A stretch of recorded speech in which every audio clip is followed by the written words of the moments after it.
नमस्कार, दिल्ली 24 भारत देख रहे हैं आप। मैं हूं आपके साथ अनीता शर्मा। दिल्ली में हुए ब्लास्ट के बाद से जांच जैसे जैसे आगे बढ़ रही है, वैसे वैसे खुलासे और भी ज्यादा हो रहे हैं और ऐसे में बड़ी जानकारी लाल किला ब्लास्ट मामले में जांच तेज हो गई है और ऐसे में लाल किला ब्लास्ट में एक और बड़ा खुलासा हुआ है। बड़ी जानकारी आपको दे दें कि घटना स्थल पर मिला है कि 9 mm कैलिबर के 3 कारतूस। बड़ी जानकारी और लाल किला मेट्रो स्टेशन के खोले गए हैं सभी गेट। बड़ी जानकारी, दिल्ली ब्लास्ट के बाद किए गए थे बंद। बड़ी जानकारी आपको दे दें इस वक्त की लाल किला ब्लास्ट मामले में जांच तेज हो गई है। लाल किले पे हुए ब्लास्ट के बाद से अब जांच और भी तेज हो गई है और ऐसे में हर रोज अब नए नए खुलासे हो रहे हैं। घटनास्थल से मिले हैं 9 mm कैलिबर के 3 कारतूस।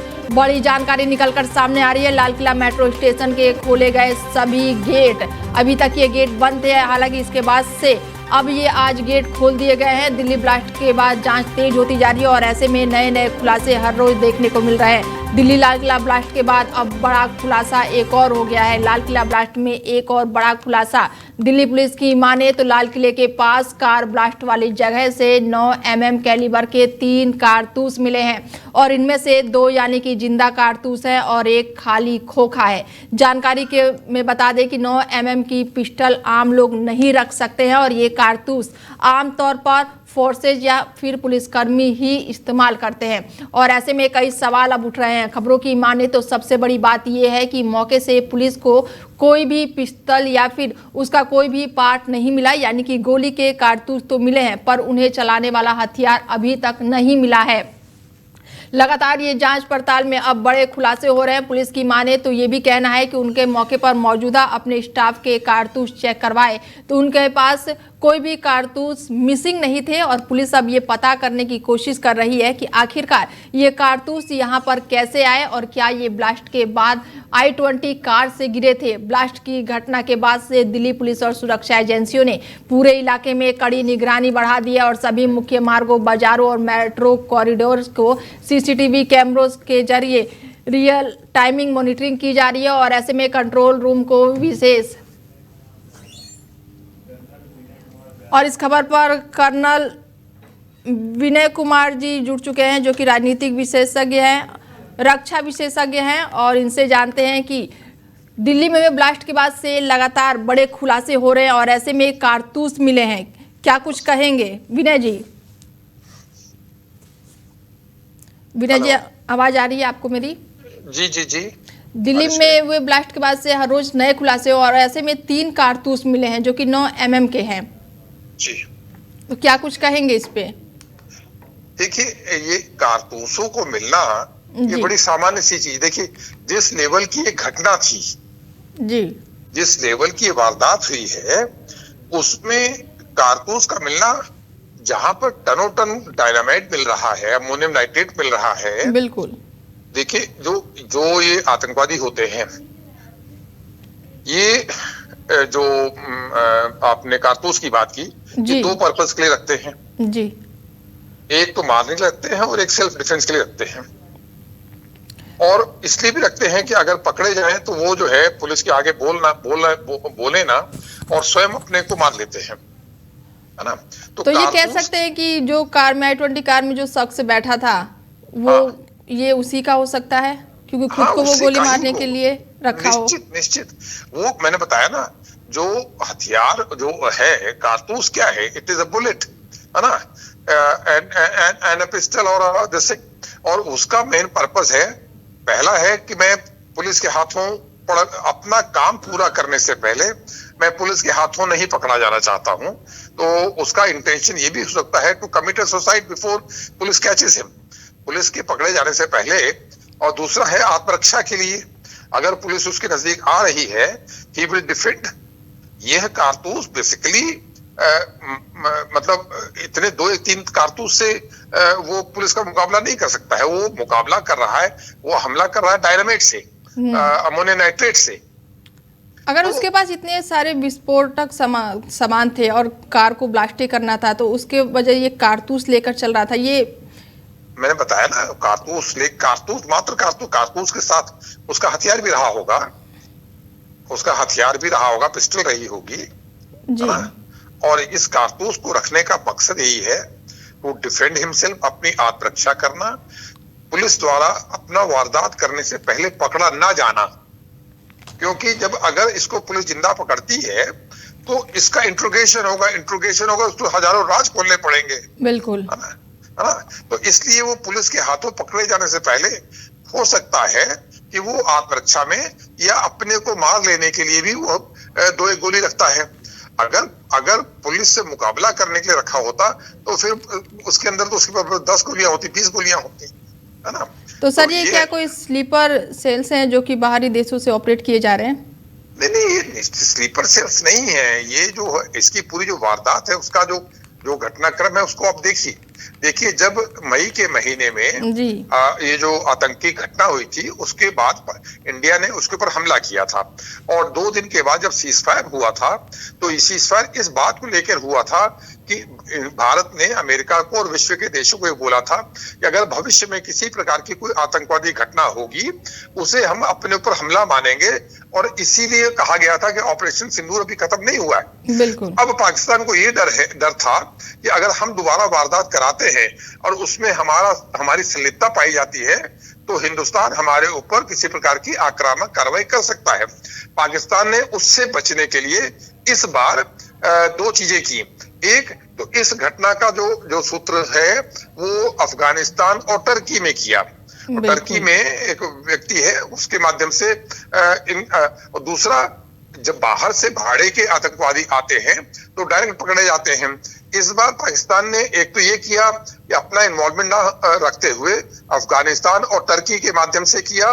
दूसरा उसने हिंदुस्तान और विश्व के लोगों को ये बताने की कोशिश की कि भाई हमारे आदमी नहीं है, ये आप ही के लोग हैं, आप ही के नागरिक हैं जो आपके खिलाफ लड़ रहे हैं। तो विनय जी ऐसे तो फंडिंग पर भी बहुत सारे सवाल उठ रहे हैं कि फंडिंग कहाँ से इन्हें मिली होंगी? देखिए फंडिंग तो कोई बड़ी बात नहीं होती है, फंडिंग तो आईएसआई कर रही है और विश्व की तमाम संस्थाएं हैं और इनकी मेजर फंडिंग तो आईएसआई ही कर रही है ना, और पाकिस्तान गवर्नमेंट कर रही है। देखिए जितने भी ये घटनाएं जैसे मोहम्मद का नाम सामने आ रहा है, फंडिंग में भी जैसे मोहम्मद तो एक प्रॉक्सी ऑर्गेनाइजेशन है। जैसे मोहम्मद का कोई धंधा पानी थोड़ा ना जो पैसा लाएगा, जैसे मोहम्मद को पाकिस्तान गवर्नमेंट फंड करती है और तमाम जो इस्लामिक आतंकवादी संगठन है वो फंड करते हैं। जैसे मोहम्मद को बिजनेस हाउस थोड़ा है। और ऐसे में अभी खुलासे ये भी हो रहे हैं कि 200 डॉक्टरों पर इनकी नजर थी, जो आतंकी संगठन के वो 200 पढ़े लिखे लोगों को इन लोगों ने टारगेट किया है। इसीलिए किया ना कि पाकिस्तान अपना डायरेक्ट इन्वॉल्वमेंट नहीं दिखा रहा है, वो ये दिखाना चाहता है कि तुम्हारे अपने देश के नागरिक हैं जो तुमसे नाराज हैं और अपने आजादी की लड़ाई लड़ रहे हैं। इसलिए अल-फलाह यूनिवर्सिटी में 40% स्टूडेंट्स कश्मीरी हैं और इसलिए इन्होंने उन लोगों को शामिल किया। अगर ये पकड़े जाए तो विश्व के सामने ये हो कि तुम्हारे अपने नागरिक हैं, वो अपने अधिकारों के लिए लड़ रहे हैं, इसलिए हमारा इसमें किसी प्रकार की संलिप्तता नहीं है। पाकिस्तान उससे बचना चाह रहा है। और दूसरी जो एक बड़ी गंभीर विषय है, वो गंभीर विषय है जिसको इंग्लिश में हम इंडोक्ट्रिनेशन कहते हैं। इन पढ़े लिखे लोगों का इस्लामी मानसिकता में इन्वॉल्व होना, ये एक गंभीर विषय है। देखिए ये घटना हुई है, इस घटना की जांच होगी, ये लोग पकड़े गए हैं। और ये कह सकते हैं कि पाकिस्तान जो है ऑपरेशन सिंदूर से डरा हुआ है और डायरेक्ट ना करके इनडायरेक्ट। बिल्कुल, मेरा जो कहने का अभिप्राय यही है। लेकिन पाकिस्तान की आईएसआई का इन्वॉल्वमेंट डायरेक्ट ना होकर इनडायरेक्ट है। बिल्कुल इनडायरेक्ट है और वो देश के नागरिकों को टारगेट कर रहा है। हाँ, इनका जितना आप सोचिए 13,500 किलो अगर RDX पकड़ा जाता है तो जमीन से थोड़ा निकल रहा है। बिल्कुल, कहीं से आ रहा है ना, तो कहाँ से आ रहा है? वो सब बाहर से आ रहा है, वो ड्रोन से आ रहा है। 100 ग्राम 200 ग्राम इन बंदों ने आज 5 साल से थोड़ा थोड़ा करके इकट्ठा किया है। ये जो डॉक्टर था इसने शहर से बाहर 40 मिनट दो गांव में एक मस्जिद के किनारे घर किराए पे लिया था, जिसमें मुजम्मिल था, शाहीन था, शाहीन के भाई परवेज था, 3-4 डॉक्टरों का नाम निकलकर सामने आया है। जो मेन है, जो अल-फलाह यूनिवर्सिटी के लोग हैं, मुजम्मिल जो है, शाहीन तो इलाहाबाद मेडिकल कॉलेज की पढ़ी है, बिल्कुल कानपुर के रहने वाली है। तो मतलब इसमें कई चीजें जो सामने उभर के आ रही हैं वो ये है कि देखिए हम हर मुसलमान को आतंकवादी नहीं मानते हैं, ना मानना चाहिए, लेकिन हम ये भी चिंता करते हैं कि हमारे साथ बैठा हुआ एक शुद्ध सुसज्जित मुस्लिम भी क्या ऐसी मानसिकता रख सकता है। यह विषय अत्यंत चिंता का विषय है। बिल्कुल, तमाम जानकारी के लिए और जुड़ने के लिए बहुत बहुत धन्यवाद विनय जी। Thank you. बता दें कि दिल्ली ब्लास्ट की जांच जैसे जैसे अब आगे बढ़ रही है, वैसे वैसे हर रोज नए खुलासे हो रहे हैं। दिल्ली पुलिस की माने तो लाल किले के पास कार ब्लास्ट वाली जगह से 9 mm कैलिबर के 3 कारतूस मिले हैं और इनमें से 2 यानी जिंदा कारतूस हैं और एक खाली खोखा है। जानकारी के लिए आपको बता दें कि 9 mm की पिस्टल आम लोग नहीं रखते हैं और ये कारतूस आमतौर पर फोर्सेस और या फिर पुलिसकर्मी ही इस्तेमाल करते हैं। खबरों की माने तो सबसे बड़ी बात यह है कि मौके से पुलिस को कोई भी पिस्टल या फिर उसका कोई पार्ट नहीं मिला है, यानी कि गोली के कारतूस तो मिले हैं पर उसे चलाने वाला हथियार अभी भी नहीं मिला है और ऐसे में अब कई तरह के सवाल उठ रहे हैं। आगे बढ़ते हैं और खबर लेते हैं श्रीनगर से। बता दें कि श्रीनगर में रात को हुए नौगांव में पुलिस के बाद से बड़ी जानकारी। नौगांव विस्फोट मामले में होगी जांच। बड़ी जानकारी आपको दे दें कि एलजी मनोज सिन्हा ने दिए हैं जांच के आदेश। बड़ी जानकारी आपको दे रहे हैं कि पूरी सच्चाई सामने लाओ, एलजी मनोज सिन्हा उन्होंने निर्देश दिए हैं। बड़ी जानकारी, नौगांव विस्फोट मामले में होगी जांच। बड़ी जानकारी निकलकर सामने आ रही है। एलजी मनोज सिन्हा ने जांच के आदेश दिए। श्रीनगर में रात को हुए नौगांव पुलिस स्टेशन विस्फोट ने पूरे कश्मीर को हिलाकर रख दिया था और इस हादसे में 9 लोगों की जान चली गई, जबकि 27 लोग गंभीर रूप से घायल बताए जा रहे हैं। घटना के तुरंत बाद जम्मू कश्मीर के उपराज्यपाल मनोज सिन्हा ने इस पूरे मामले की उच्च स्तरीय जांच के सख्त आदेश जारी कर दिए हैं और उन्होंने कहा कि एक एक तथ्य की गहराई से जांच पड़ताल की जाएगी और लापरवाही मिली तो जिम्मेदार को छोड़ा नहीं जाएगा। अधिकारियों के अनुसार ये विस्फोट पुलिस स्टेशन के अंदर उस समय हुआ जब फरीदाबाद से जब्त किए गए अमोनियम नाइट्रेट्स की फॉरेंसिक जांच चल रही थी और ये वहीं पर विस्फोट सामग्री मिला है, जिसके बाद से दिल्ली ब्लास्ट से जुड़े होने की आशंका जताई जा रही है। नौगांव थाने में जांच के दौरान अचानक तेज धमाका हुआ और उसके बाद से कई छोटे छोटे विस्फोट भी सामने आए और कई बड़े नुकसान भी बताए जा रहे हैं और ऐसे में थाने का बड़ा हिस्सा ढह गया और मौके पर अफरा तफरी मच गई। पुलिस की प्रारंभिक जांच में इसे दुर्घटना माना गया, हालांकि विस्फोट भी बताया गया। अधिकारियों का कहना है कि यहाँ पर रखा गया विस्फोट बेहद ही संवेदनशील था और जांच के दौरान किसी तकनीकी गड़बड़ी या फिर गलत तरीके से इसकी जांच हुई और इसके बाद से ये बड़ा हादसा हो गया। फिलहाल सुरक्षा प्रोटोकॉल का पालन हुआ या नहीं, ये जांच का सबसे बड़ा महत्वपूर्ण हिस्सा माना जा रहा है और वहीं विशेषज्ञ टीम का मामला है कि ये उपकरण और फॉरेंसिक लैब की रिकॉर्ड की बारीकी से जांच करे। वहीं इस मामले में जम्मू कश्मीर के पुलिस महानिदेशक ने जानकारी दी है कि आतंकी घटना नहीं बल्कि ये दुर्भाग्यपूर्ण हादसा है और ऐसे में एलजी मनोज सिन्हा ने जांच के आदेश दिए हैं। अब कई तरह के सवाल उठ रहे हैं कि जहां पर एक तरफ इसे दुर्घटना बताया जा रहा है तो वहीं एलजी मनोज सिन्हा ने जांच के आदेश दिए हैं।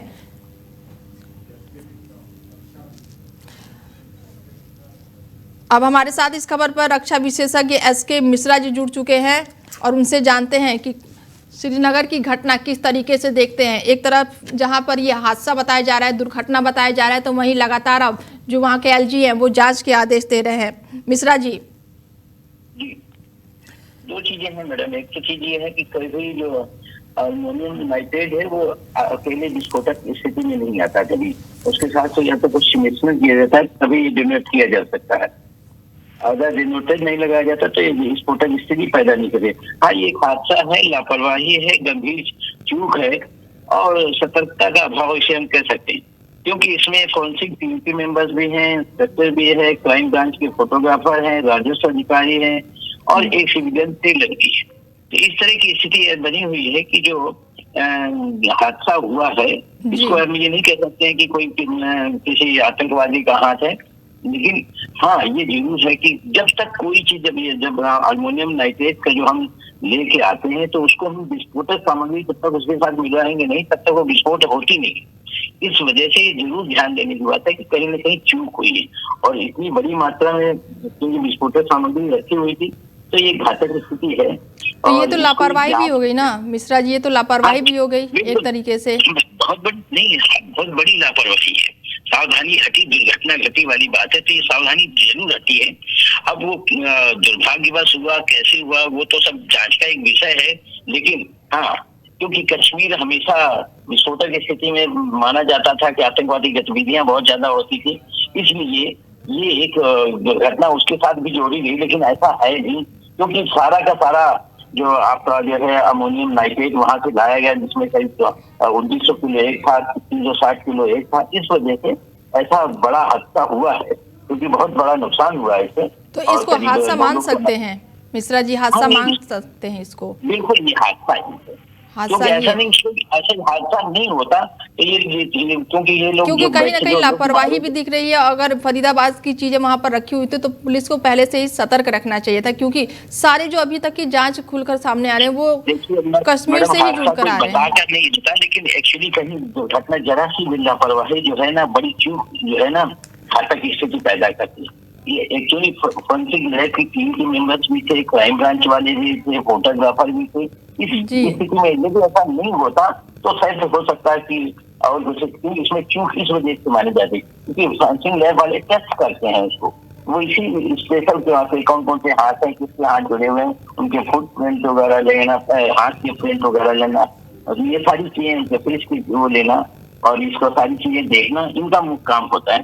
तो जो ये टीम है, अदरवाइज तो ये टीम के लोग बड़े सावधान रहते हैं, तो मतलब सतर्क रहते हैं। जब कोई भी स्थिति विस्फोटक चीज पकड़ी जाती है तो उसमें सब चीजें बड़ी सावधानी रख लेते हैं, क्योंकि सावधानी न होना या चूक होना या हादसा होना था, ये कुछ भी हम कह सकते हैं, लेकिन ये जरूर है कि इस पे लापरवाही जरूरी है, और बड़ी लापरवाही।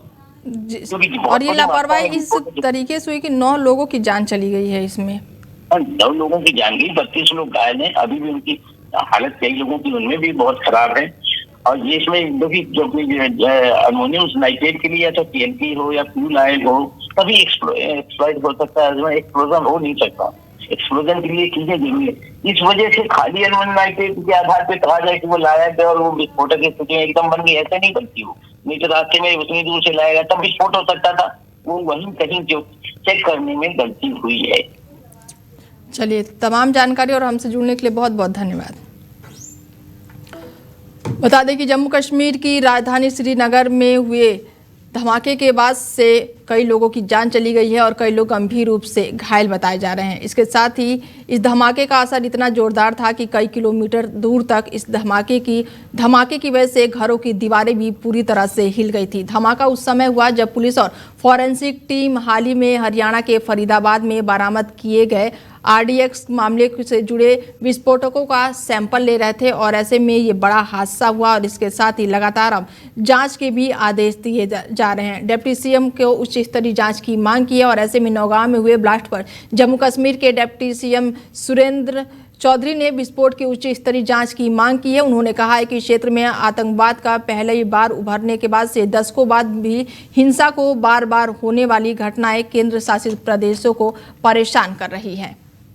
11 बजे ये ब्लास्ट हुआ और अभी तक इस मामले में 9 लोगों की जान जा चुकी है और 32 लोग गंभीर रूप से घायल बताए जा रहे हैं। और ये धमाका इतनी तेज था कि काफी दूर तक इसकी आवाज सुनाई दी। ब्लास्ट के कारण नौगांव पुलिस स्टेशन के आसपास के घरों के कांच तक टूट गए।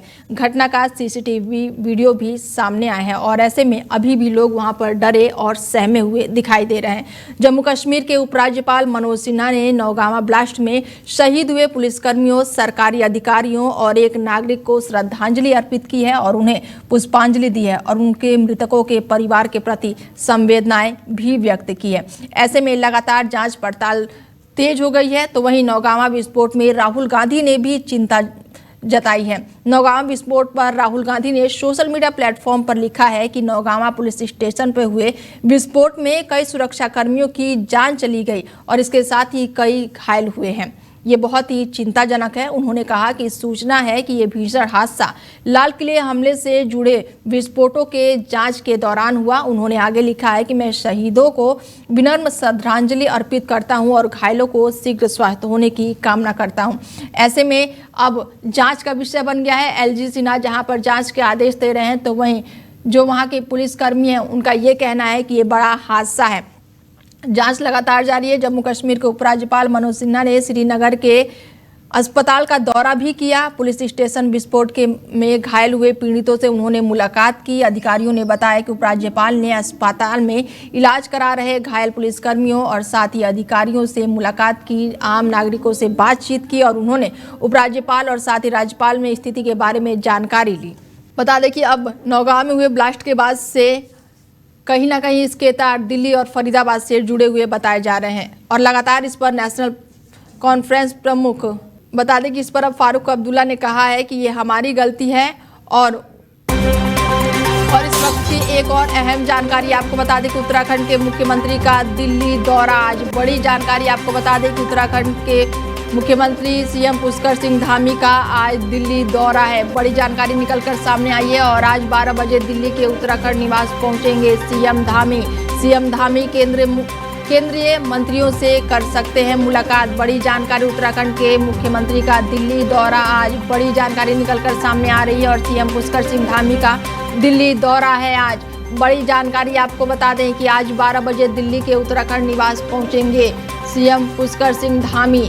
सीएम धामी केंद्रीय मंत्रियों से कर सकते हैं मुलाकात। बड़ी जानकारी निकलकर सामने आ रही है उत्तराखंड के मुख्यमंत्री का दिल्ली दौरा। आज सीएम धामी आज दिल्ली दौरे पर रहेंगे और इस दौरान केंद्रीय मंत्रियों से मुलाकात करेंगे, बैठकें करेंगे। लगातार अपडेट हम आपको दे रहे हैं। 12 बजे दिल्ली के उत्तराखंड निवास पहुंचेंगे सीएम धामी। उत्तराखंड के मुख्यमंत्री सीएम धामी आज दिल्ली दौरे पर हैं।